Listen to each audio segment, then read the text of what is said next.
Woo! It's the weekend, so you know what that means. We got another scary reaction video, and today we got 3 scary true end of school year horror stories. You know, it's about that time. You guys are about to go on summer break. Y'all have fun, but y'all gotta stay safe. But what's good, everyone? It's me, TaylorMoralde, and this is something that we do every weekend. And today we're back with the GOAT, Mr. Nightmare. So I'm very excited. Make sure you guys got your snacks. I got me a little yogurt today. Gotta get that protein. And it's a rainy day today, so it's kind of adding to the ambiance, you know? But let's waste no time, and without further ado, let's get right into it. All right, story 1 by Henry. When I was in high school, I was what you would call a nerd. Back then, it was not a term of endearment like it can be today. I hear people all the time now wear that word like a badge of honor. For my friends and me, True. it was like getting hit in the stomach repeatedly. High school was just different then. We would get beaten up for not liking the same music or not being into sports. It seems cliche, but it's the truth. That's wild. Junior year was the worst year for all the bullying. This kid Steve tormented us all year. Towards the end of the school year, Steve thought it would be a good idea to break into the school to play one of his stupid pranks, just because he wanted to prove how cool he was. Well, Steve was so cool that he ended up getting caught. Before I continue, I should lay a little bit of groundwork first. My school is now closed, but back then it was one of the more popular private schools in this area. We had to wear uniforms and go to regular church services during school hours. The school was very old, and before being converted into a school, it was some sort of hospital for the sick. I remember hearing that when they built the school in the 50s and tore up some of the ground, they found a ton of skeletal remains from people who had passed away from tuberculosis, among other things. Because people didn't want to get sick, they would just dispose of the bodies in this underground tunnel that used to connect the hospital with another building. These stories, whether they were true or not, became the stuff of legend around my hometown, especially for students of the school. I forgot to put my superpowers on. My Duke Dennis girls. In other words, they were almost passed down like urban legends. The school being so old and looking old, I might add, was just an objectively scary place sometimes. Rumors started to swirl around that the school was haunted, like souls not resting properly and all that fun stuff. You would constantly hear strange noises all the time with no explanation, and it was just your typical school spirit response to say, yup, those noises must just be the ghosts. Y'all ever had a school like that? My middle school had like some folklore about someone that died and there was a ghost haunting the upstairs. I was always nervous going up there. However, the more logical answer is that the school just made a lot of noise because the building was old and falling apart. Sorry for that detour. Back to Steve.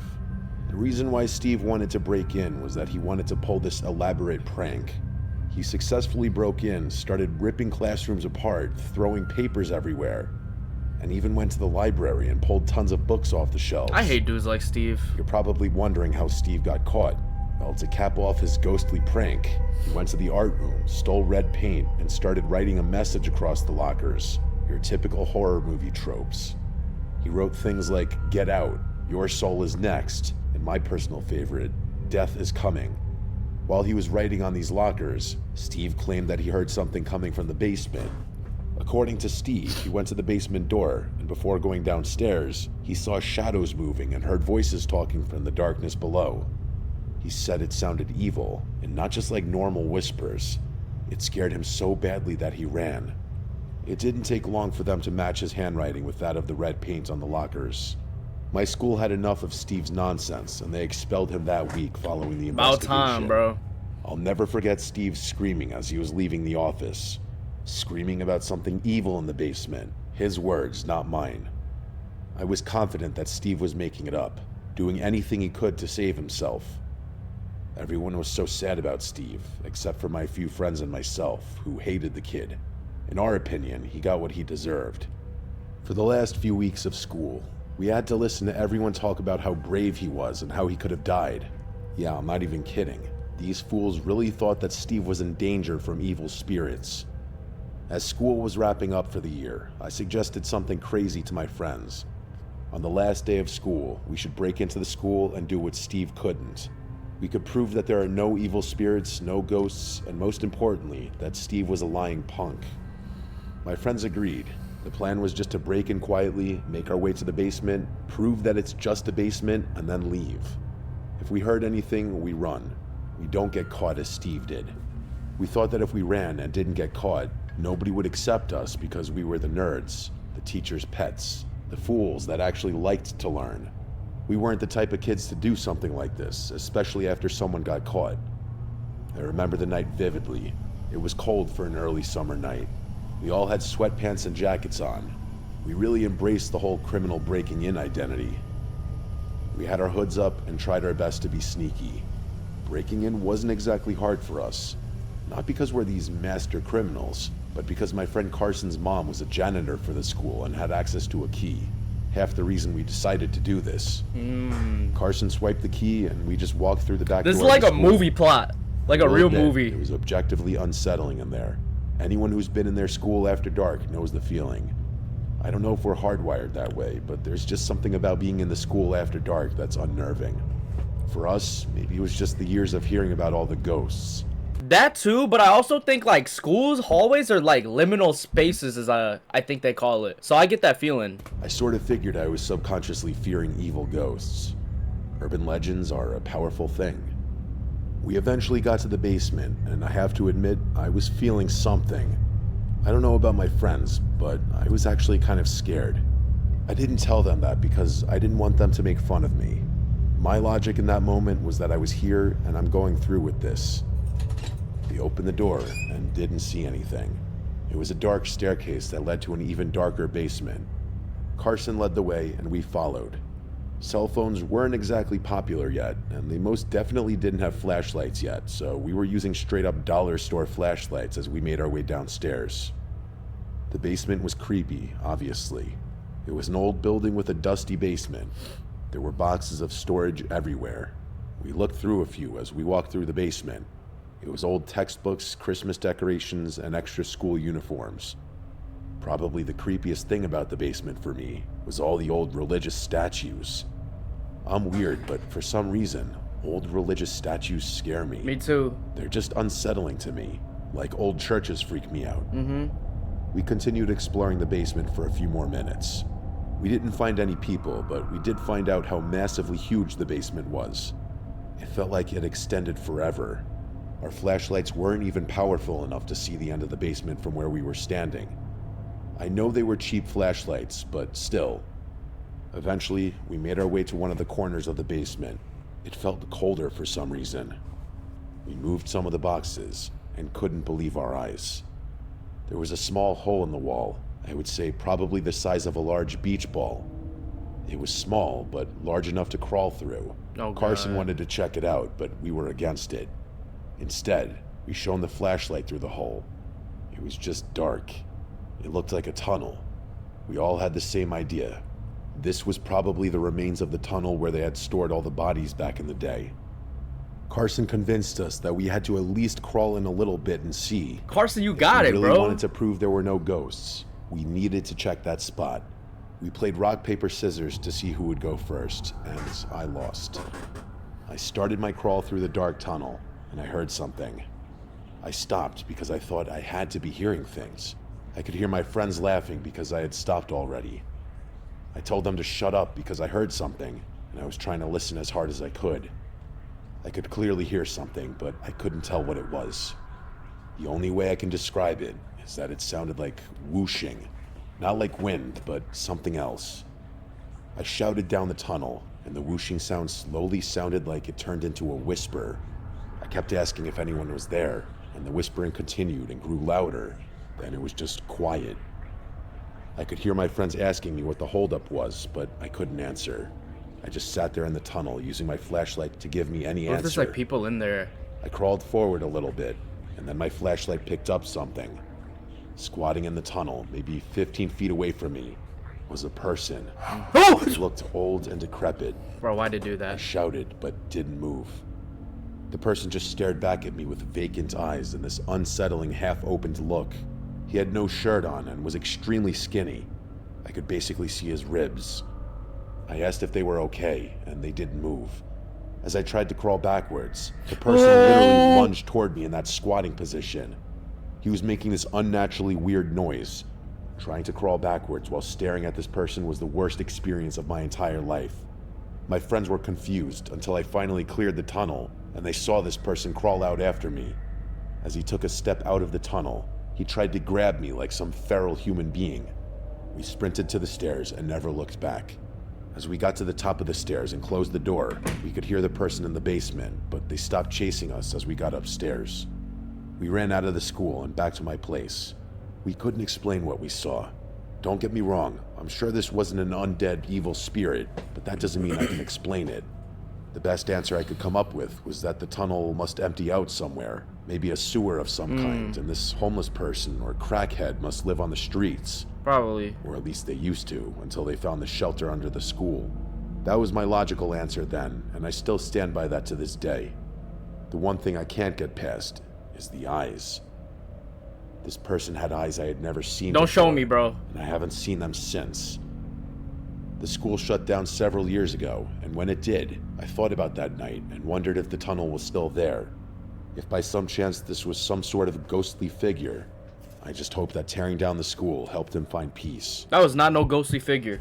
Anyways, my thoughts on that one. Like, just imagine you're there, you have your friend crawl in the tunnel, legs are still sticking out, and you just see them like fly across your screen like he's just gone, bro. What do? Do you go in there and save him, or you dip up out of there? People like Carson, bro. Who is we? Who is we have to go in the tunnel? You go in the tunnel. If you want to go, you should check it out. My boy low-key got done dirty that he lost the game of rock, paper, scissors and go in there, and it wasn't even his idea. I would never put myself in that situation, play rock, paper, scissors for that. You got it. And life lesson story, don't bully, guys. Like what you want to like, for the most part. All right, Mike Locust, story 2. As great as the end of the school year is, there's nothing better than the parties that follow the end of the semester. After high school, all my friends went to colleges that were all over my home state and beyond, myself included.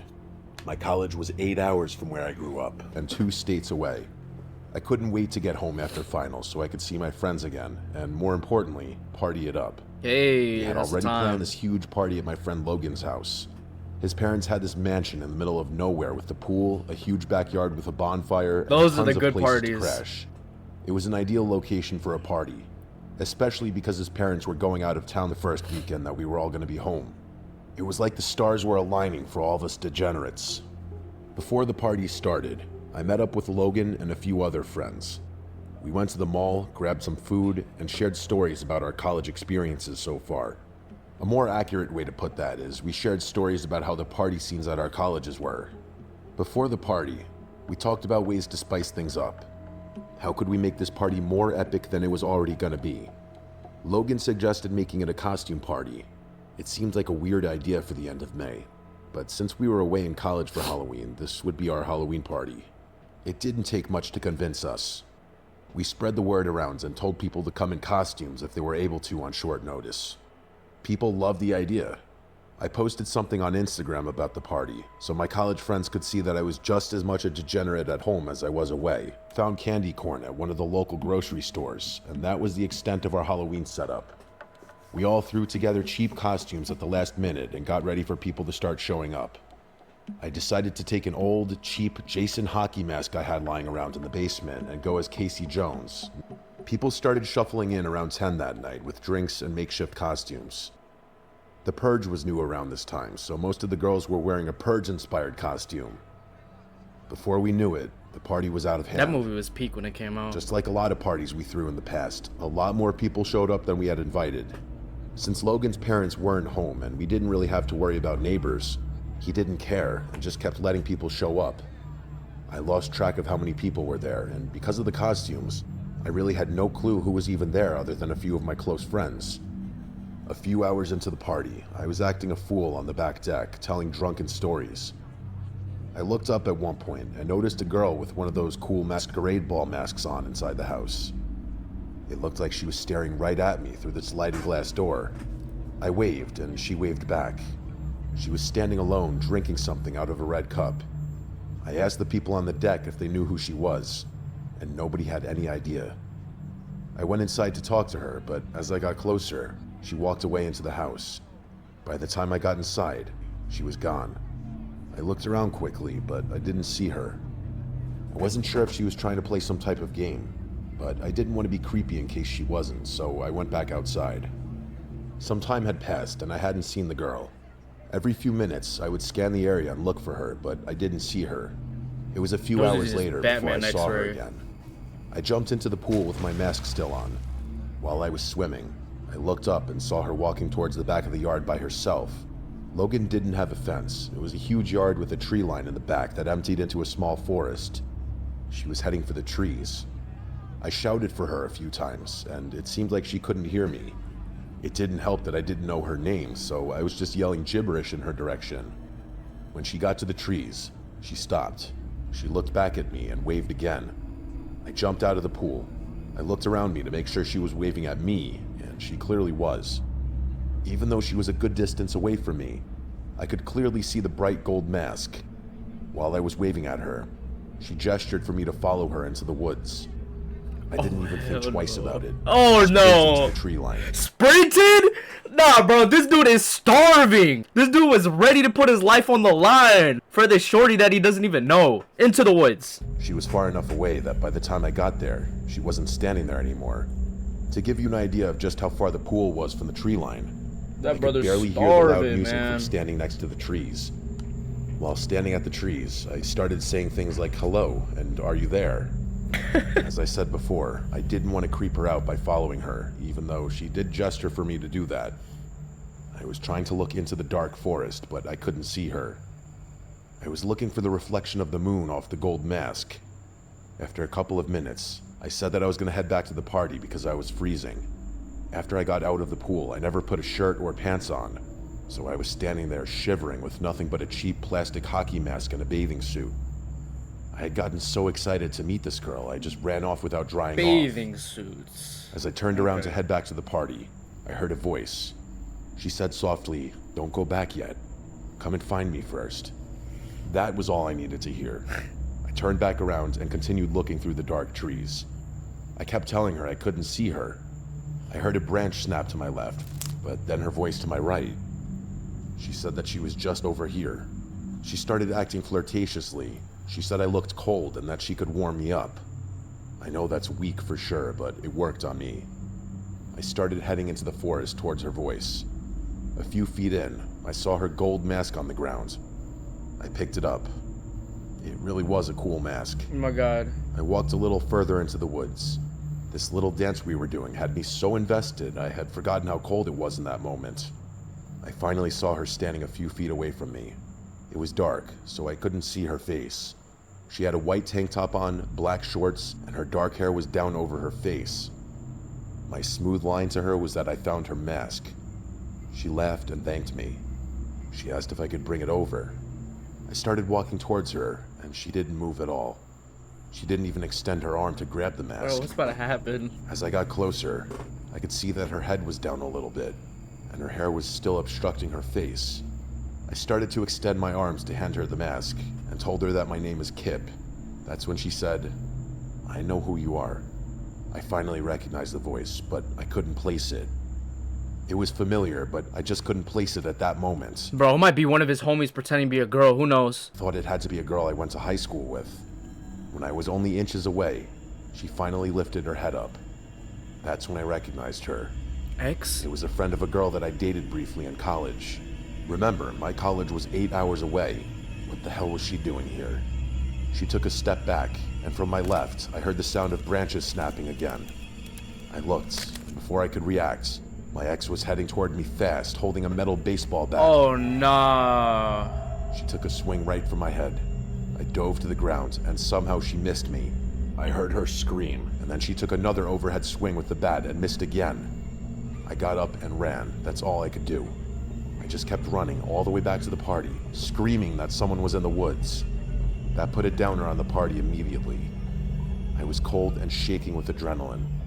Logan kicked everyone out except for a handful of people who were staying there that night, but he refused to call the police.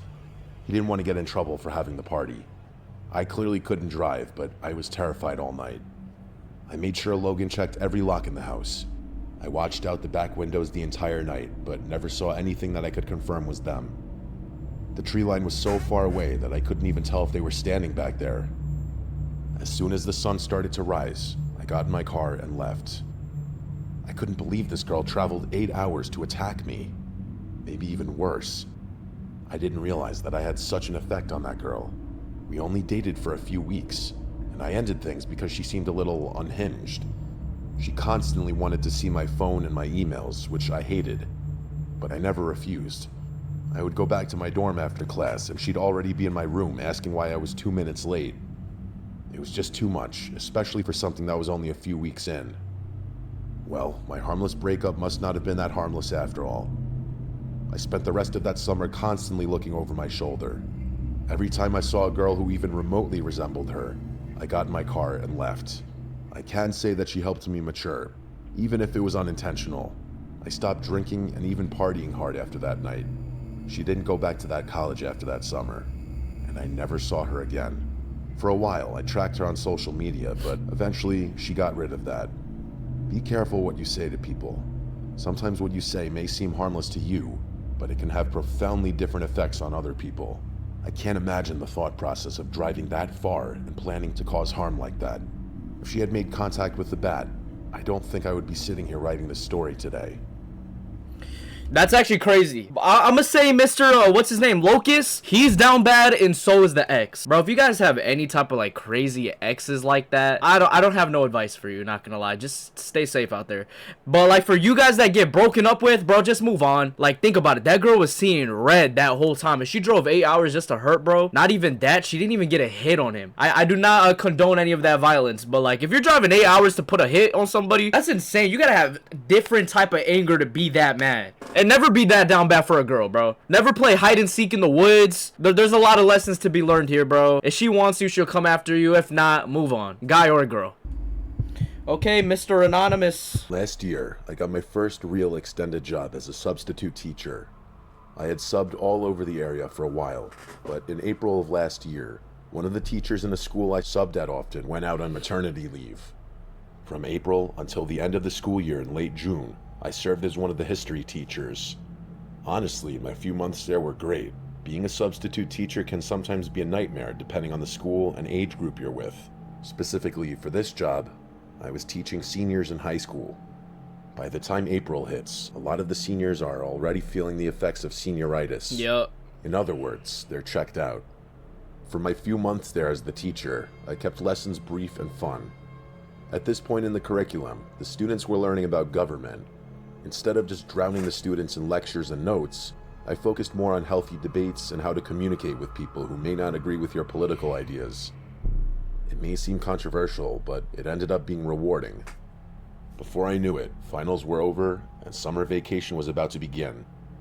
The last day of school was always a half day with an award ceremony. After the ceremony, the students began to slowly leave for the summer. Many of the seniors were doing their final goodbyes. During this time, I went back to my classroom and started cleaning up. I wanted to make sure everything was put away and perfect for when the original teacher came back in the fall. When I was almost done, the principal saw that I was still there. He asked me to walk with him so we could talk about my future. We talked for almost an hour. He was impressed with my teaching style and said he was going to try to find a way to hire me in the fall. Trying to get that contract extension. This made me so excited. We started leaving at the same time, and before I got outside, I realized I had forgotten my purse in the classroom. I said goodbye to the principal and made my way to the classroom. The school was almost empty by this time. I think maybe a handful of teachers were still there. When I got back to the classroom, I was startled. Standing next to my desk was one of my students, a brilliant but quiet kid that I'll call Ben. I asked what he was doing, and he just looked at me and shrugged. He didn't say anything. Then I asked him if he was okay, and very quietly, he said he was fine and just doing some thinking. What the fuck? I told him that he couldn't be in there, and unfortunately, he needed to leave. I was uncomfortable with this situation because I didn't know the protocol for a situation like this. I didn't want to just leave the kid alone in the school. While I was trying to process the situation and think about what to say next, Ben slowly started heading for the door. I was relieved that he was finally leaving. When he got to the door, he stopped. Oh god, he's He gonna didn't close look back at me. He just continued looking forward and then said, "Thank you. I'm sure I'll see you around." That may seem harmless, but I wish you could hear how he said this. It just felt so weird. Everything about this entire interaction made me feel uneasy. Once he walked away, I went to grab my purse so I could finally leave. I usually leave my purse in one of the desk drawers, but my purse was on the chair next to the desk. Instantly, I assumed Ben tried to steal something from my purse. Why else would it be on the chair? I checked the inside of the purse frantically, but everything appeared to be there. Even all the cash in my wallet was still there. I figured that Ben tried to steal from me, and his conscience must have gotten the better of him. A few nights later, my husband and I were enjoying the beautiful summer night with a fire in the backyard. Our 7-year-old son was staying the weekend at his cousin's house, so we were enjoying our alone time. While we were outside, we heard a strange rustling sound coming from behind the shed. Oh god, is that Ben, bro? I kept telling my husband that it was probably a rodent and to just leave it alone for right now. Around midnight, we decided to head inside for the night. Just before going in, my husband said he was going to check out the shed. I told him not to get sprayed by a skunk, and then I went inside. I started getting ready for bed, and I realized my husband was still not inside. When I got back downstairs, he was just coming back inside from the backyard. He said when he initially looked behind the shed, he didn't see anything. When he walked around to the front of the shed, he noticed that the door was slightly opened. He looked inside and saw what looked like muddy footprints, but he wasn't 100% sure. That's when he went back behind the shed to investigate further. He said it looked like the muddy ground back there was stepped in, but again, he couldn't be sure. He thought maybe his anxiety about the situation was causing him to see patterns that weren't there. I wasn't as concerned as he was. It's incredibly likely that he just left the shed door open. The next morning, I woke up before him. I went downstairs to make my coffee, and I noticed that the back door was ajar. Like it was mostly shut, but not all the way. I assumed that after all the commotion with the shed the previous night, he must have forgotten to shut his door. I shut and locked the door and went about my day. That night, he stayed up late to watch a baseball game, and I fell asleep on the couch waiting for him. After the game, he woke me up, and we went upstairs to bed. Once I was in bed, I couldn't sleep for some reason. I kept moving around trying to get comfortable. Something just didn't feel right. Trust your gut. Since I couldn't sleep, I decided to get out of bed and go read some of my book in the living room. I quietly snuck out of the room so I didn't wake up my husband. When I started walking down the hallway, I froze in a panic. Standing at the end of the hallway was the outline of a dark figure. Bro, stop with the music. When I turned it on, standing at the end of the hallway outside of my son's bedroom was Ben from the classroom. I didn't know what to do or what to say. Ben smiled and said, "Hey, Miss Jones, nice house." Then he walked into my son's bedroom and shut the door. He was holding Bro, that's too far right there. Alright, go down swinging, Miss Jones. something in his hand, but I couldn't tell what it was from where I was standing. I ran back into my bedroom and called 911. I woke up my husband, and immediately he ran to our son's room. As he entered the room, Ben was trying to climb out the window. He tried to grab him, but he ended up jumping from the 2-story window to the ground. He landed on his feet and continued running. My husband stayed with me and waited for the police. I told the officer who he was. They went to Ben's house and spoke with his parents, who told them that Ben had been there all night. When the officer spoke to Ben, he told them that he had been sleeping for hours. Oh, you're weird. The police basically told me that there was nothing they could do. It seemed crazy to me. This kid was literally in my house. They said if something happens again, call them, but until then, they weren't able to do anything. I barely went outside for the rest of the summer. I changed all our locks just in case and invested in cameras all around the house. My husband told me that he probably got our home address from my ID, which was in my purse. I thought that too. Explain why my purse wasn't in the drawer. What still makes me sick is that he was entering my son's room. I can't even imagine what he was doing in there. That's really What if messed my up. son had been home? Oh, My he son wasn't in spent a lot there. of time with his cousin last summer because I was terrified to have him sleep at home. When he's older, I'll tell him why. As of writing this story, I have no idea where Ben is. Thankfully, there's never been another incident. I don't get it though. He was always a nice kid in class, and he always respected the other students and me. That night when I saw him in the hallway was the first time I got to witness in real time what mother's intuition is. If I had stayed in bed 10 seconds longer, I would have never seen Ben in the hallway. We currently have our house on the market and hope to move very soon. When I'm out of that house, I'll finally be able to get a good night's sleep.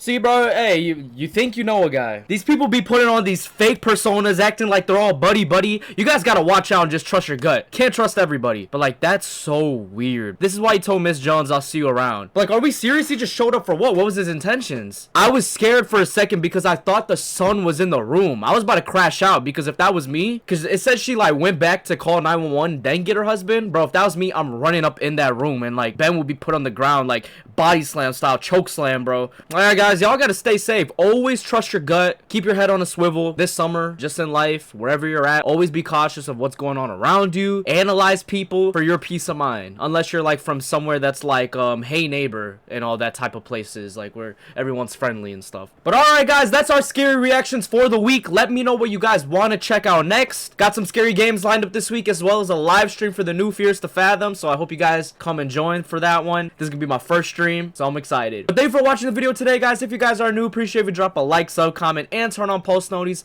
All my socials are down below. But I hope you guys have a great rest of your day, and I'll see you guys next time. Peace, take care, love you all.